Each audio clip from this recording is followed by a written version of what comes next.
Angela had been working at the financial firm's customer service department for over 3 years. She was good at her job, fast, efficient, and always ready with a solution. Every day, dozens of customers called in with issues, some small, some big, but most of them were routine. Forgotten passwords, locked accounts, trouble with online banking. She had heard it all. It was late in the evening, and the shift had been exhausting. Angela had already handled over 50 calls that day. Some were polite, some were frustrated, and a few had been outright rude. She had learned not to take things personally. Customers didn't call just to chat. They called because they had a problem. And problems often came with stress. As she leaned back in her chair, stretching her fingers, another call came through. She sighed and straightened up, putting on her professional voice. "Thank you for calling Premier Financial Services. This is Angela. How can I assist you today?" A weak, slightly shaky voice came from the other end. Hello. I need help with my account." Angela quickly clicked open the customer service dashboard. "Of course, sir. Can you please provide your account number?" There was a pause. Then the man spoke again, a little slower this time. I don't have it with me. I tried logging in, but it says my account is locked." Angela suppressed a sigh. This was common. People often forgot their passwords, got locked out, and then called in a panic. Usually, the solution was simple. Reset the password, verify identity, and the problem was solved. "No problem, sir. I can help you reset your password. Can you please confirm your full name and date of birth?" Another pause. Yes. My name is Henry Henderson." His voice wavered, as if he was struggling to remember. "And my birth date is, October 3rd. No, wait. I mean, September 30th, 1942. Angela frowned slightly. Most people recited their details quickly. This man sounded confused. She had dealt with elderly customers before, and sometimes they struggled with technology. They might forget their passwords or get confused about which buttons to press. It was nothing unusual. "All right, Mr. Henderson. Let me check your details." She typed in his information and pulled up his account. The system had flagged it as locked due to multiple failed login attempts. That was another common issue. People would try different passwords too many times and end up locking themselves out. "I see the problem, sir," she said, keeping her voice calm. "Your account was locked after too many incorrect login attempts. But don't worry, I can guide you through the reset process." There was silence on the other end. Then Mr. Henderson let out a slow breath. "I don't think I can do that," he said softly. "I don't have my phone with me, and I can't get to a computer right now." Angela glanced at the clock. It was almost the end of her shift. She had already dealt with a handful of similar cases today. The company's policy was clear. If a customer couldn't verify their identity properly, she couldn't unlock the account. The safest option was for them to visit a bank branch in person. "I understand, sir," she said, keeping her tone neutral. "In that case, I recommend visiting your nearest branch. A representative will be able to assist you with unlocking your account." There was another long silence. Then a quiet, "All right. Thank you." The call disconnected. Angela shook her head slightly and moved on to the next customer. Just another routine call. Or so she thought. Angela took a deep breath and stretched her arms. The day had been long, and she was looking forward to going home. As she finished her shift, she gathered her things and walked out of the office, feeling relieved to be done with work for the day. On her way home, she didn't think much about Mr. Henderson's call. She had handled so many similar calls before that they all started blending together. Some customers were polite, some were impatient, and some, like Mr. Henderson, just seemed confused. It wasn't unusual. She convinced herself that she had done the right thing. After all, rules were rules. If customers couldn't verify their identity, she couldn't unlock their accounts. It wasn't personal. It was about security. Still, Something about the call lingered in her mind. His voice had sounded weak, almost desperate. Had he needed access to his money for something urgent? Had she dismissed him too quickly? She shook her head, trying to push the thoughts away. It wasn't her job to solve every problem outside the system's rules. There were other ways for customers to get help. If Mr. Henderson really needed his account unlocked, he would go to a branch the next day. The next morning, Angela arrived at work as usual. The office was filled with the usual buzz of ringing phones and coworkers typing on their keyboards. She grabbed a cup of coffee and sat down at her desk, ready for another busy day. Just as she was about to log in, she overheard a conversation between two coworkers nearby.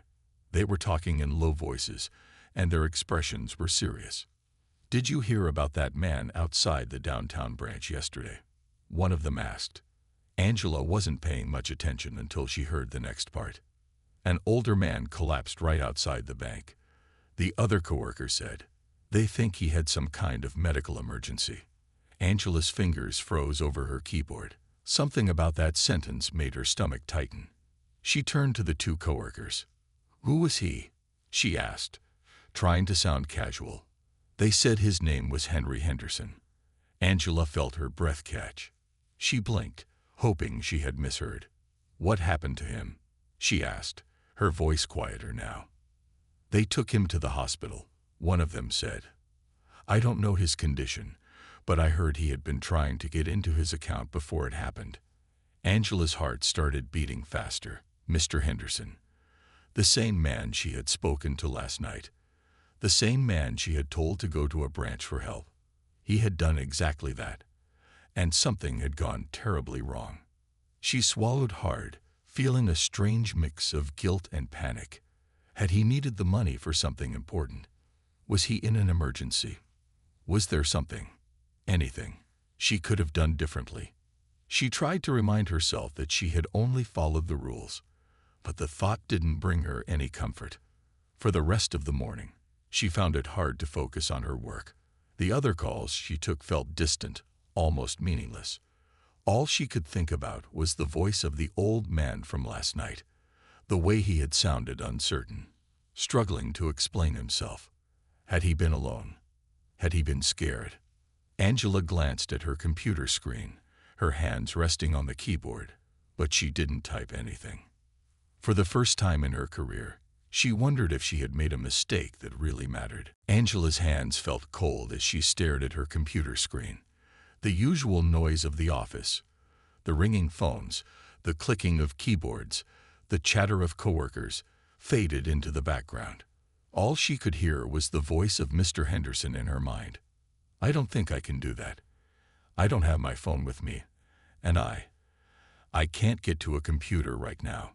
She had brushed off his hesitation, assuming he was just another confused customer. She had thought she was doing her job the right way. But now, knowing that he had collapsed right outside the bank, everything felt different. Trying to shake off the unease, she clicked into the system and searched for Mr. Henderson's account. Her fingers hesitated as she scrolled through the details. His account was still locked. No updates, no changes. He had never been able to access his money. Angela's heart sank. Just then, her manager, Miss Collins, walked by. Angela hesitated before speaking up. "Miss Collins," she said carefully, "I heard about the elderly man outside the branch yesterday. His name was Henry Henderson. I think I spoke to him on the phone the night before." Her manager stopped, looking curious. "Oh, what happened?" Angela took a breath, trying to keep her voice steady. "He called because he was locked out of his account. He didn't have his phone with him, and he couldn't reset his password. I told him to visit a branch." She swallowed. "That's where he collapsed." Miss Collins frowned. "Are you saying you think he needed urgent access to his money?" "I don't know," Angela admitted. "But what if he did? What if he needed that money for something important? Maybe for medicine, or a hospital visit, or, I don't know. She hesitated, unsure of what she was even trying to say. Miss Collins studied her for a moment, then sighed. "Angela, you followed company policy. If a customer can't verify their identity, we can't unlock their account over the phone. It's a security risk. You know that. I know, Angela said quickly. But maybe he really needed help. Maybe I should have asked more questions or found another way. Miss Collins softened her tone. I understand why you're upset, but we can't always know what's happening in someone's life. We have to follow the rules. Angela nodded slowly, but the words didn't bring her any comfort. As the day went on, she found herself checking news updates about Mr. Henderson. Finally, she found a small report. Elderly man collapses outside bank, rushed to hospital. There were no details about his condition. The uncertainty gnawed at her. Later, during her break, Angela made a decision. She searched online and found a contact number for the hospital. She hesitated before dialing, unsure if she should even be doing this. A nurse answered, and Angela took a breath. Hi, I'm calling about a patient, Henry Henderson. He was brought in yesterday. I just wanted to check if he's okay. I'm sorry, the nurse said, her voice professional but firm. We can't share patient information over the phone. Angela's shoulders slumped. I understand. Thank you. She hung up, feeling helpless. That night, as she lay in bed, she kept thinking about Mr. Henderson. She didn't know if he was still in the hospital. She didn't know if he was recovering or if things had gotten worse. One thought kept repeating in her mind. Had she made a mistake? Had she let someone down when they needed her the most? Sleep didn't come easily that night. The next morning, Angela arrived at work feeling more restless than ever. The unanswered questions about Mr. Henderson stayed with her, making it hard to focus. She had spent the night tossing and turning, replaying their conversation over and over. Had she missed something important? Had he tried to tell her that he was in trouble? As soon as she logged in, she hesitated before checking his account again. It was still locked. No transactions, no updates. The sight of it made her heart sink. She was about to close the window when a notification popped up. A new case file had been added to his account. Angela's fingers trembled slightly as she clicked on it. The report was from a bank branch representative. The note was brief but hit her like a wave. Customer was unable to access funds due to a system lock. Attempted to withdraw money at the branch. Collapsed outside before receiving assistance. Emergency services were called. No further details available. Angela sat frozen, staring at the screen. Her mind raced. He had gone to the bank, just like she told him to. He had followed her instructions, even though he had sounded so unsure over the phone. And yet, instead of getting the help he needed, he had collapsed before he could even step inside. A lump formed in her throat. She couldn't shake the feeling that if she had done something, anything, differently, maybe things wouldn't have turned out this way. Her hands clenched into fists as guilt settled deep inside her. She had assumed he was just another confused caller. She had rushed through the conversation because it was the end of her shift. She had made a snap judgment without thinking twice. And now, a real person, a man who had needed help, had suffered because of it. Angela was so lost in thought that she barely noticed a new email appearing in her inbox. When she finally clicked on it, her heart skipped a beat. It was from someone named Rachel Henderson. She didn't recognize the name at first, but then it hit her, Mr. Henderson's daughter. Her fingers hovered over the mouse, hesitant to open it. A sinking feeling told her that whatever was inside wouldn't be easy to read. Taking a deep breath, she clicked. Subject: regarding my father's call to your office. To whom it may concern. My name is Rachel Henderson, and I am writing to express my disappointment with the way my father, Henry Henderson, was treated when he called your customer service for help. He was an elderly man, struggling with memory issues, and he was desperate to access his account. He told me that he called for assistance and was turned away, told to go to a branch instead. He did exactly that. And before he could even step inside, he collapsed. My father is now in the hospital. We don't know when he'll wake up. I just want to ask one thing. Why couldn't someone have helped him over the phone? Why was it so easy to dismiss him? Was it because he was old? Because he was slow to respond? Because he wasn't urgent enough? I hope no other family has to go through what we are going through right now. Rachel Henderson. Angela's chest tightened as she read the email. Each word hit like a punch to the gut. She had no answer for Rachel's questions. Why hadn't she done more? For the rest of the day, Angela barely spoke. The weight of guilt sat heavy on her shoulders. She had thought of herself as a good employee, efficient, professional, following the rules. But now, she wasn't so sure. Somewhere along the way, had she forgotten what really mattered? Angela couldn't focus on anything for the rest of the day. The words from Rachel Henderson's email echoed in her mind, like an unshakable weight pressing down on her chest. We don't know when he'll wake up. Those words stuck with her the most. Mr. Henderson wasn't just a caller. He was a real person, someone's father, someone who had needed help, and she had been too quick to dismiss him. Her mind kept going back to that call. His hesitant voice, the way he had struggled to remember his birth date, the pauses before he spoke. Now she understood. He wasn't just confused, he had been struggling. Maybe he had been sick. Maybe he had been in distress. And she had let him go without even asking if he was okay. Angela took a deep breath and rubbed her temples. She wanted to reply to Rachel's email, but what could she say? I'm sorry felt too small. I was just following company policy sounded like an excuse. For the first time since she started this job, she realized how easy it was to hide behind rules. The policies were there to protect customers, but they also made it easy to forget that those customers were real people with real problems. She decided she couldn't ignore this.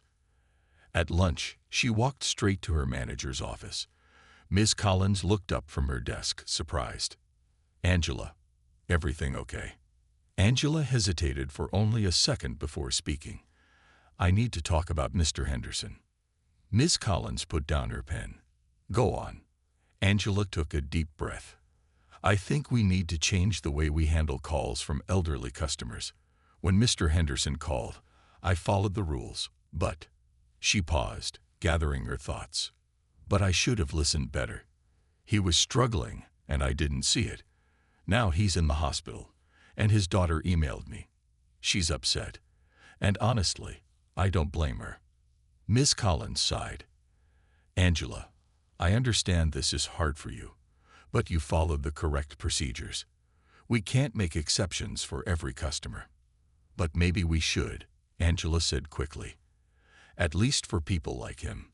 What if we had a different way to verify elderly customers, something that doesn't rely on them remembering passwords or having a phone with them?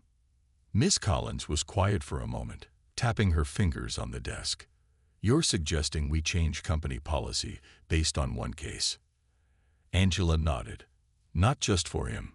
For others like him. What if another elderly person calls tomorrow and faces the same problem? What if they don't make it to the branch at all? Her manager looked at her thoughtfully. You're really affected by this, aren't you? Angela swallowed. Yes, because I think I made a mistake. Not a rule-breaking mistake, but a human mistake, and I don't want to make it again. Ms. Collins leaned back in her chair, thinking. You make a fair point, but this isn't just up to me. It would have to go through senior management.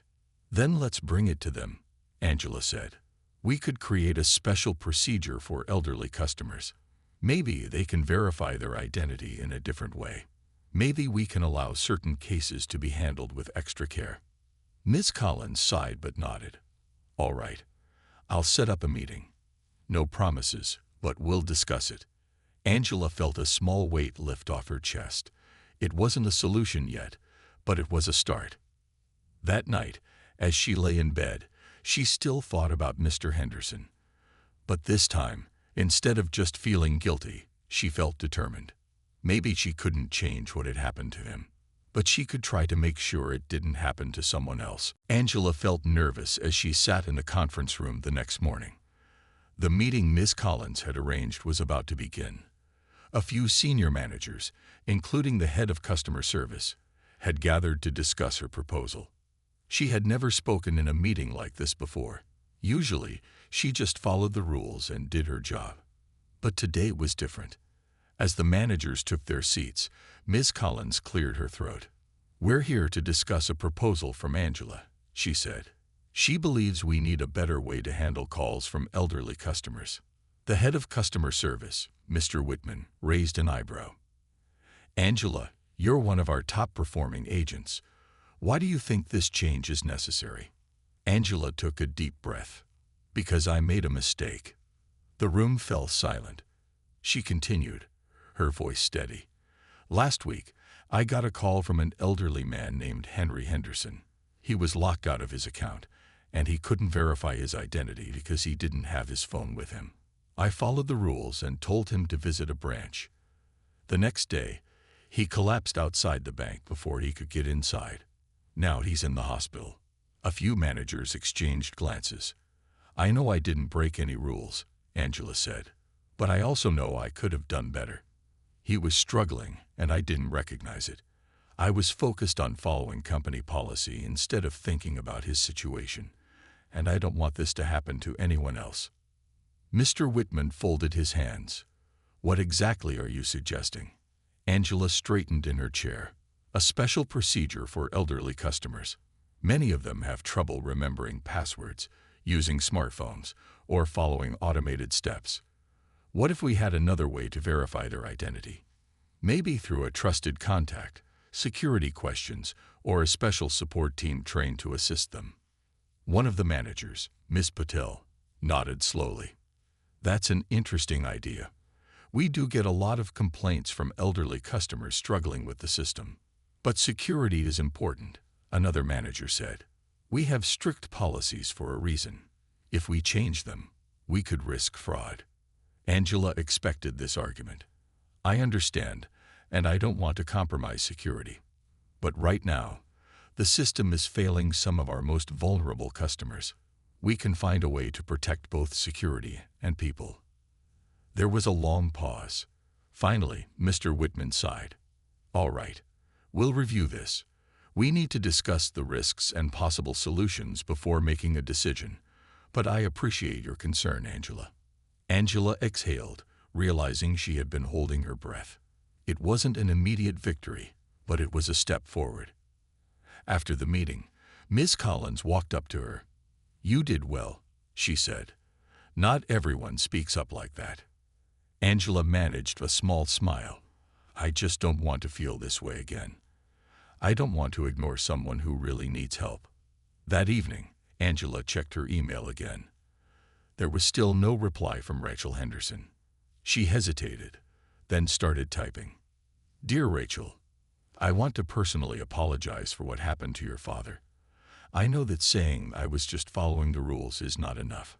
I should have been more patient. I should have listened better.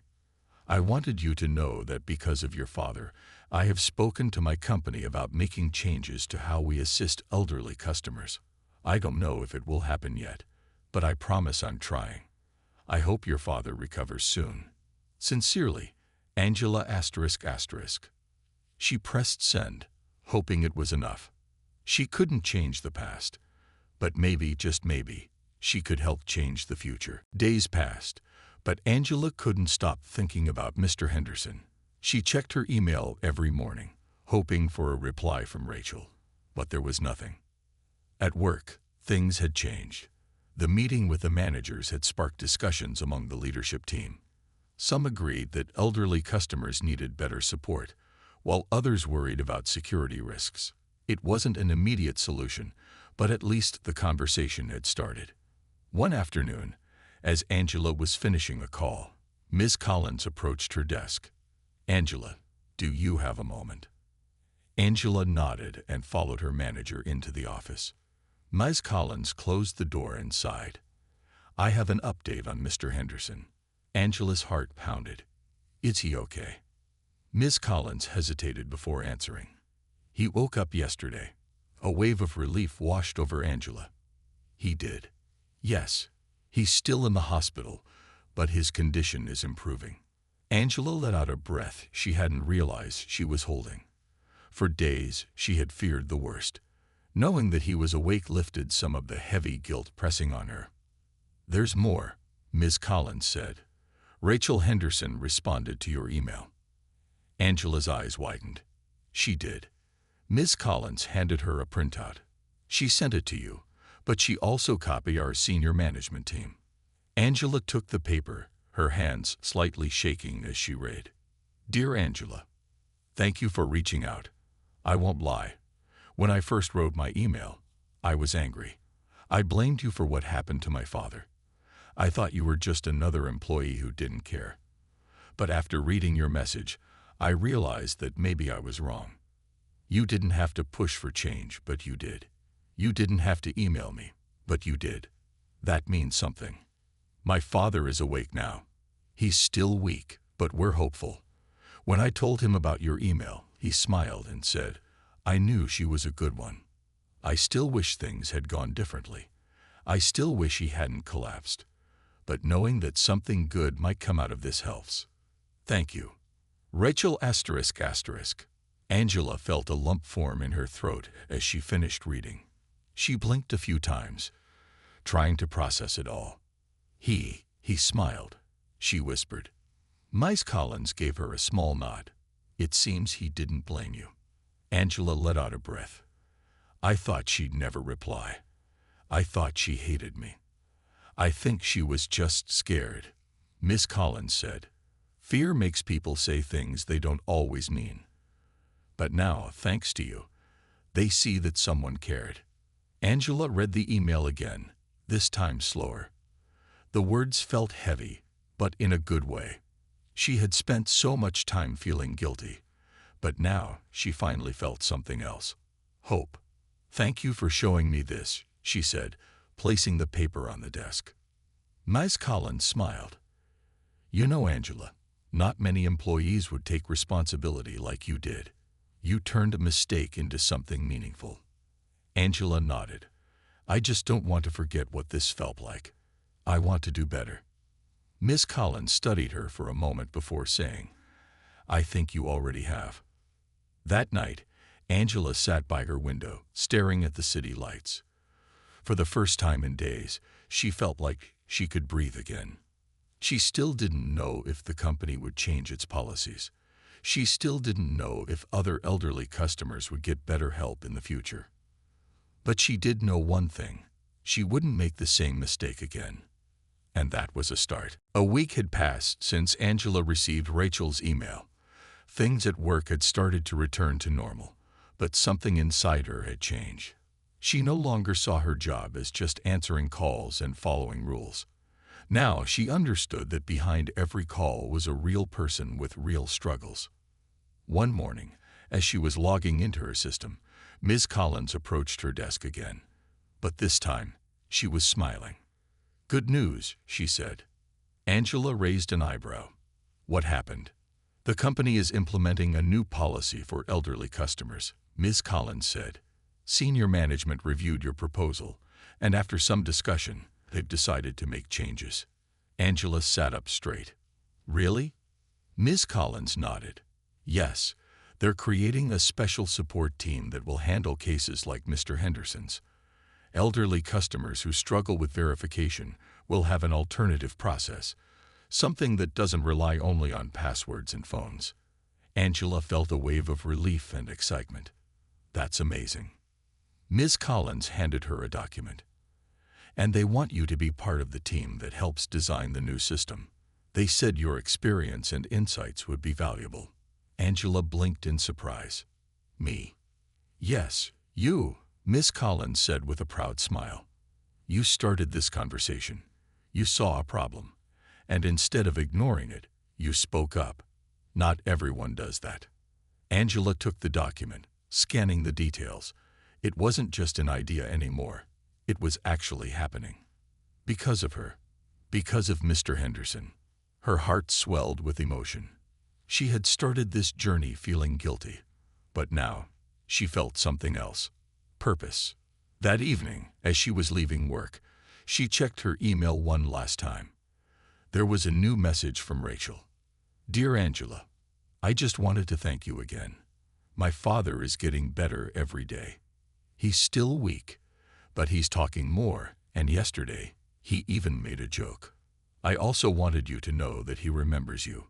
He says he wishes he could meet you and thank you in person. If you're ever in town, let me know. He would love to see the person who cared enough to make a change.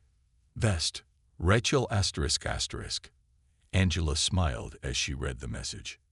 She thought back to the moment when she had dismissed Mr. Henderson's call. Back then, she had seen it as just another interaction in a long workday. But now, she knew better. Every call mattered. Every person mattered.